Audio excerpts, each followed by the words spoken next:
Welcome to my channel. এখন সবাইকে দেরি করে গুড মর্নিং জানালাম। এই যে আজকে আমাদের এই যে কাটা কাটা মাছ আর শাক ভাজা, মাছ রান্না করছি। আলু উচ্ছে ভাজা হয়ে গেছে, ওইদিকে ডিম হবে, মাছ হবে, শাক ভাজা হবে, আর ওদিকে ভাজা হয়ে গেছে আলু উচ্ছে ভাজা। ভাত বসিয়ে দিয়েছি, ভাতে পেঁপে সিদ্ধ হয়ে গেছে। এই আজকের আমার রান্নাবান্না, এগুলো হয়ে যাক, তারপরে আরও অনেক কাজ আছে।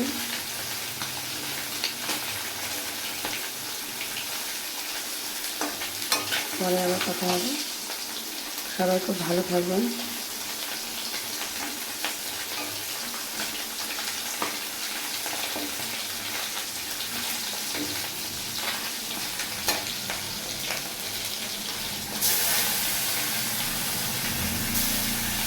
সবাই খুব ভালো থাকবেন।